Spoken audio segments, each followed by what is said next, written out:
This little block guy has been haunting the nightmares of Smash players for years. But not me. I'm not scared of him. A while back, I made a tier list, and in that tier list, I put Steve as 4th best in the game. And you'd be hard pressed to find someone who even thinks he's not number 1. So why do I think he's so overrated? The answer is, just like everything with Steve, it's complicated.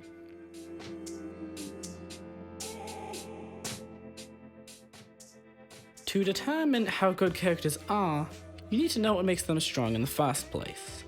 And for Steve, to put it simply, he's just got the best moveset in the game. The speed, disjoints, and reward of all his normals are off the charts. And that's without even mentioning his special moves, which allow him to do things literally no other character can do. So what prevents Steve from being the best character in the game by far? It's that his resources are finite. His tools break, his blocks run out, and both minecart and anvil are finite too. To get these resources back, he needs to mine. When mining, he gets about 4 resources per second on Final Destination, and it takes about 4.12 seconds to get gold and 7 seconds to get diamond. Mining that much isn't really feasible, unless you're mining behind a wall.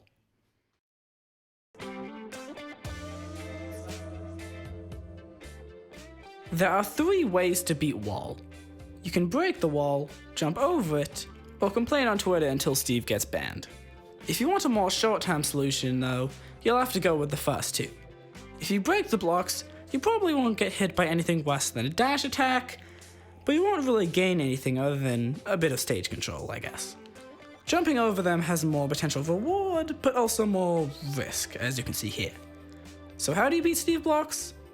You just hit them. On reaction, for making the blocks. You can even do it from long range. It's really that simple. Why does everyone complain about this move so much?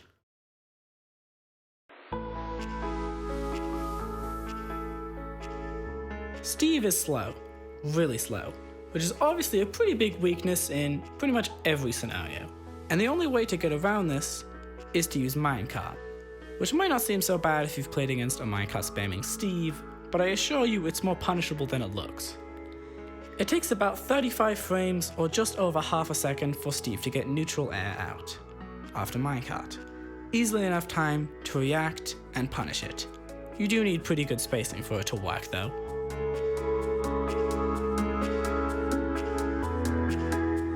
I've already talked about how to punish minecart and some block counterplay, but there's still a lot more to know if you want to beat Steve.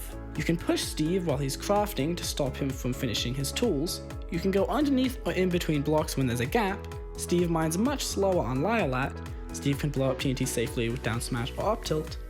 And then some more general strategies like deciding on how aggressive you want to be based on Steve's tools and iron levels, or using more long range moves when his pickaxe breaks.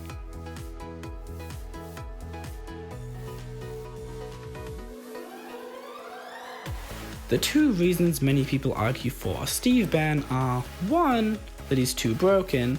I've been explaining why I disagree with that claim for the whole video. And 2, that he's not fun to watch or play against, which is bad for the community because, well, a lot of people don't enjoy fighting Steve.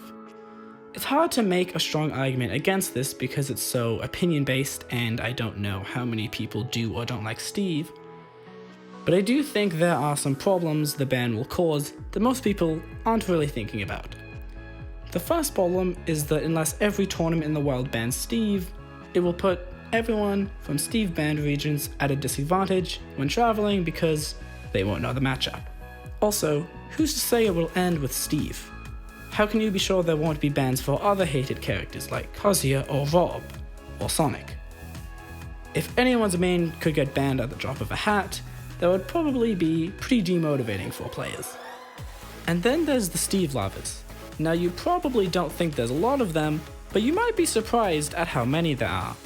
When Steve was banned in Australia, there were several polls. In the poll for New South Wales, the state where I live, only half of the players voted for Steve to be banned. And these polls were done soon after the PMLG was discovered, and right after Steve won the Game Expo.